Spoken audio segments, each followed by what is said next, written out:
Assalamualaikum warahmatullahi wabarakatuh. Alhamdulillah, pada hari ini kita akan membahas materi tentang terapi gen, yaitu rekayasa genetik di bidang medis. Nah, sebelum membahas lebih lanjut, langkah baiknya kita mengetahui dulu apa sih itu rekayasa genetika.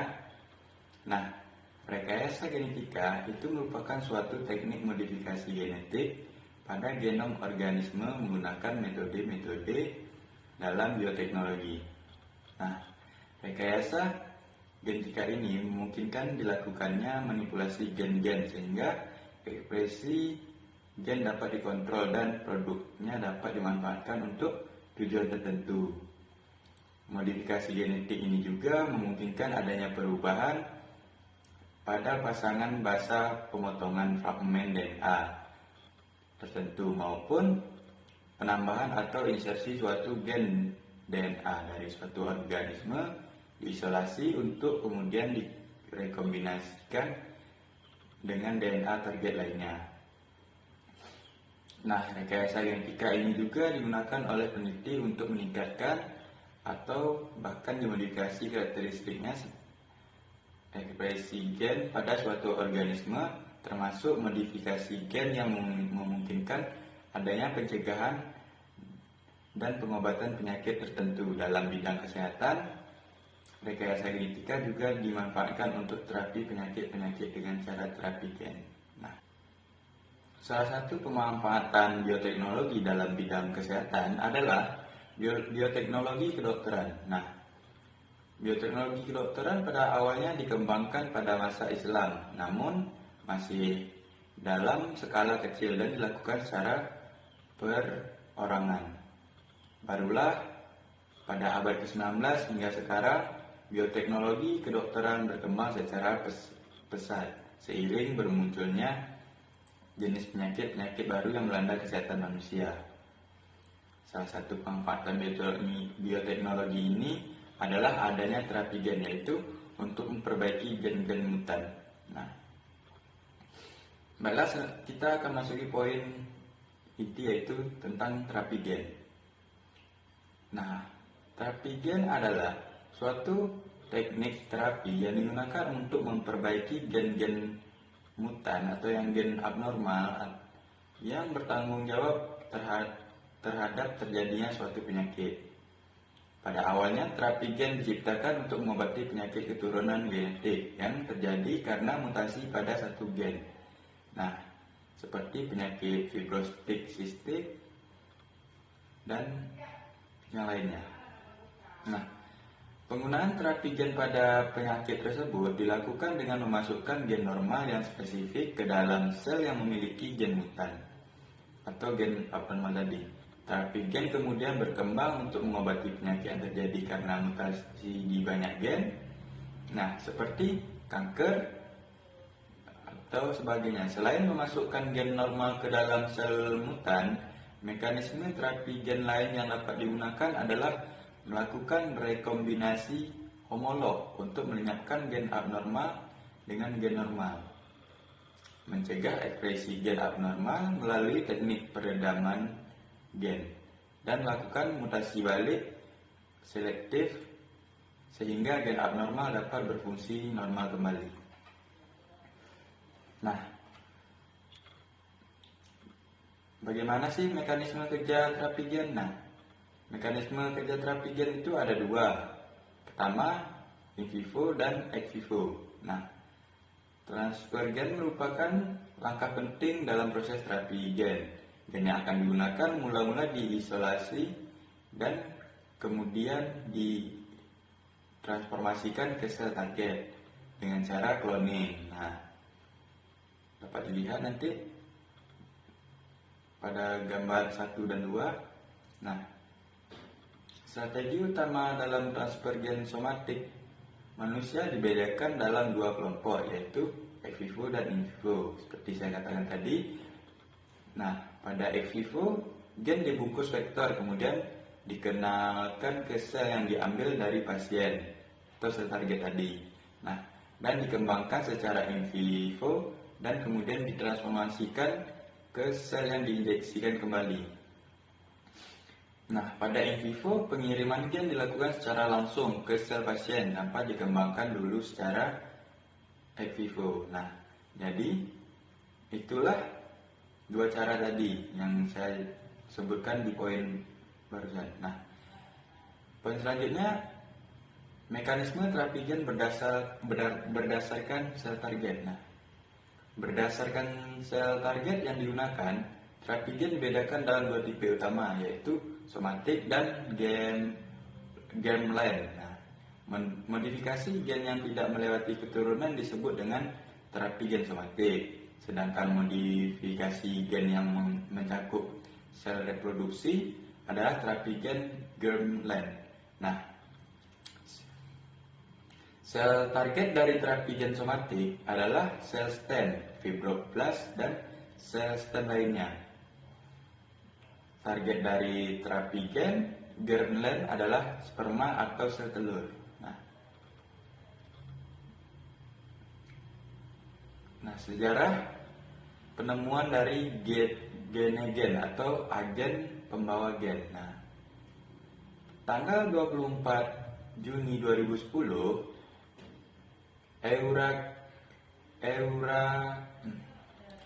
Eureka Network mempublikasikan penemuan senyawa organik baru yang dapat menjadi agen pembawa gen dalam proses terapi untuk penyembuhan penyakit genetik. Nah, proyek penelitian yang dinamakan Eureka Project I3371 Gene Transfer Agent telah berhasil mengembangkan senyawa turunan dari kation amfilik, yaitu amfilik 1,4 dihidropidil atau 1,4 DHP. Nah, jadi untuk menjadi pengantar gen normal ke dalam inti sel dan mengganti gen yang sebelumnya yang rusak. Nah, kelebihan dari VAT 1,4 DHP sebagai pembawa gen ini adalah kesiapan untuk diproduksi dalam skala besar, lebih efektif dibanding senyawa organik lain. Dan karena bukan virus, maka resistensi kekebalan tubuh penerimanya dapat dihindari. Saat ini, agen pembawa yang dianggap paling efektif dalam terapi gen adalah virus yang telah dilemahkan. Nah, poin selanjutnya itu adalah penanggulangan penyakit oleh terapi gen. Yang pertama ada penyakit kanker. Kanker adalah suatu penonjolan atau pertumbuhan tidak wajar yang dapat terjadi pada setiap bagian tubuh. Kanker adalah pertumbuhan sel-sel jaringan yang tidak normal, berkembang dengan cepat, tidak terkendali, dan akan terus membelah diri. Selanjutnya, menyusup ke jaringan sekitar atau menjadi invasif. Nah, dan terus menyebar melalui jaringan ikat, darah, dan menyerang organ-organ penting serta saraf tulang belakang. Nah, sel-sel yang berkembang ini akan menumpuk, mendesak, dan merusak jaringan dan organ yang ditempati. Nah, penumpukan sel baru disebut tumor ganas. Nah, jadi kanker dapat mengenai seluruh bagian tubuh manusia, misalnya mata, kulit, mulut, leher yang sering dinamakan dengan tiroid, jantung, paru, usus, hati, sistem reproduksi, dan sebagainya. Nah, jadi dalam keadaan normal, sel hanya akan membelah diri jika ada pengganti sel yang telah mati dan rusak. Sebaliknya, sel kanker akan membelah terus meskipun tubuh tidak memerlukannya, sehingga akan terjadi penumpukan sel baru yang disebut tumor ganas. Penumpukan sel tersebut mendesak dan merusak jaringan normal sehingga mengganggu organ yang ditempatinya. Nah, jenis-jenis kanker yaitu kanker otak, kanker mulut, kanker tenggorokan, kanker paru-paru, kanker payudara, kanker saluran pencernaan, kanker rahim, kanker hidung, dan banyak lagi yang lainnya. Nah, faktor penyebab dari kanker ada beberapa macam, yaitu dikarenakan dari keturunan atau genetik, dari lingkungan, makanan, dan diet, dan dari virus tersendiri, dan yang selanjutnya terjadinya infeksi parasit. Nah, Poin selanjutnya yaitu virus sebagai vektor dalam terapi gen. Nah, semua virus mengikat tuan rumah mereka dan memperkenalkan materi genetik mereka ke dalam sel inang sebagai bagian dari siklus replika mereka. Nah, genetik ini berisi dasar petunjuk tentang bagaimana untuk menghasilkan lebih banyak salinan virus ini.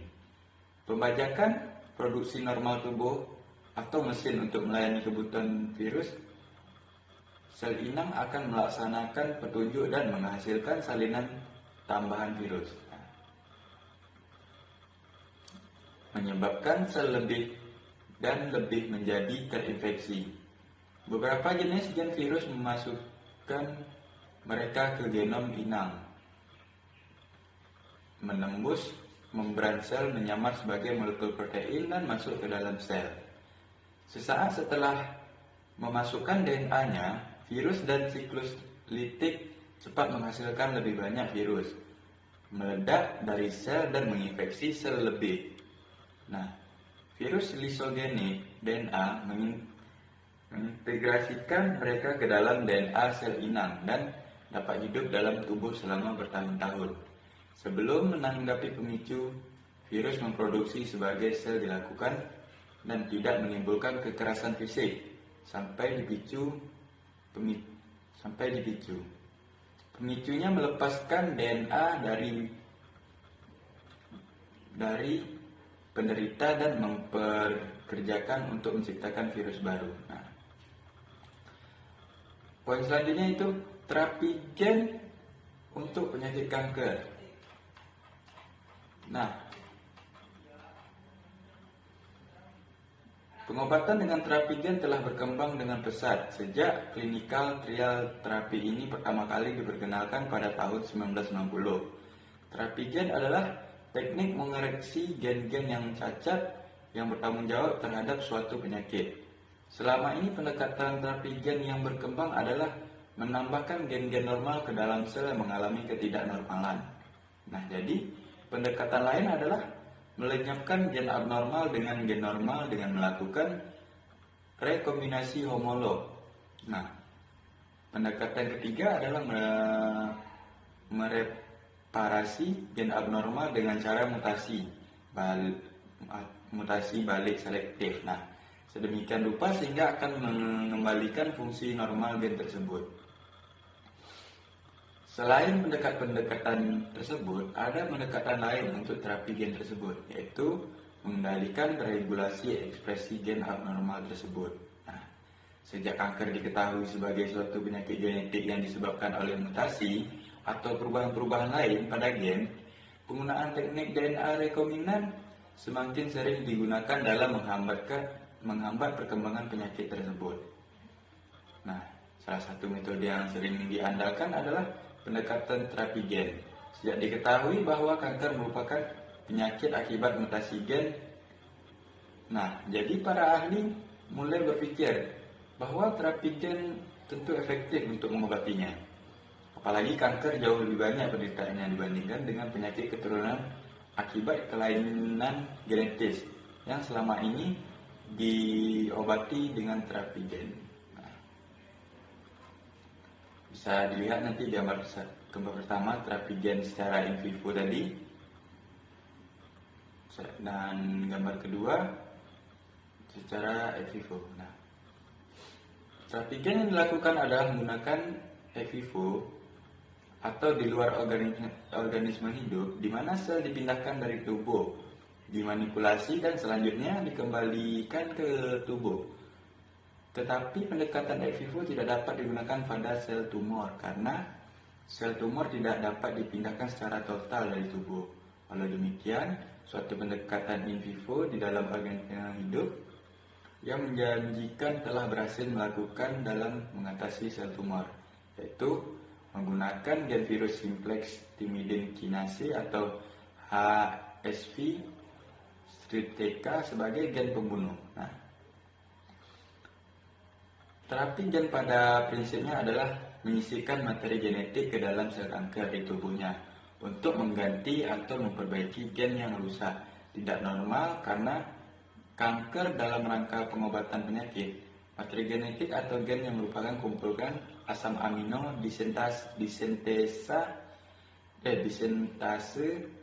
di laboratorium. Untuk memasukkan gen ke tubuh digunakan berbagai bahan pembawa, yaitu virus vektor. Nah, bahan itu antara lain protein yang sesuai dengan sel organ yang dituju, materi genetik ditempelkan ke protein kemudian dimasukkan tubuh lewat mulut, injeksi maupun inhalasi atau dihirup. Dalam tubuh protein akan menempel ke reseptor sel organ sehingga DNA bisa masuk ke dalam sel kanker. Sebagaimana untuk imunisasi, kemudian bereplika virus dihilangkan untuk mencegah infeksi.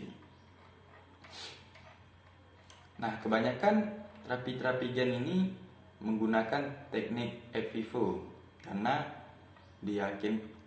teknik ex vivo lebih efisien selain bisa mengetahui, bisa memvonis ini penyakitnya ini dan harus diobati dengan ini tanpa harus mencoba-coba langsung, atau secara in vivo ini bisa dibilang tidak efisien lah. Nah, jadi poin selanjutnya yaitu dampak bioteknologi di bidang kedokteran. Nah, seorang pasien yang menerima terapi gen mungkin menghadapi masalah jumlah potensial. Salah satunya resiko besar adalah potensi infeksi atau reaksi sistem berkekebalan. Nah, virus vektor cara memberikan terapi gen untuk sel dapat menyebabkan infeksi atau peradangan dari jaringan. Dan pengenalan buatan virus ke dalam tubuh dapat memulai proses penyakit lain. Nah, resiko lain adalah bahwa gen baru mungkin diperkenalkan di posisi yang salah dalam DNA, mungkin menyebabkan mutasi genetik, merusak DNA atau bahkan kanker. Selain itu, ketika vektor digunakan untuk memberikan sel-sel DNA, ada sedikit kesempatan bahwa DNA ini dapat secara tidak sengaja diperkenalkan ke dalam sel-sel reproduksi pasiennya. Jika ini terjadi, ada kemungkinan bahwa perubahan mungkin akan diteruskan kepadanya. Nah, keturunannya itu setelah perawatan. Ada beberapa macam jenis virus yang digunakan dalam teknik terapi gen. Yang pertama ada adeno-associated virus, yang kedua ada adenovirus, yang ketiga ada retrovirus, yang keempat herpes virus. Nah, jadi virus-virus inilah yang digunakan dalam melakukan teknik perekombinan genetik di dalam tubuh manusia. Nah, baiklah, itu saja yang dapat saya sampaikan. Lebih dan kurang saya mohon maaf. Jika ada salah saya mohon dimaafkan. Saya akhiri, wabillahi taufiq wal hidayah.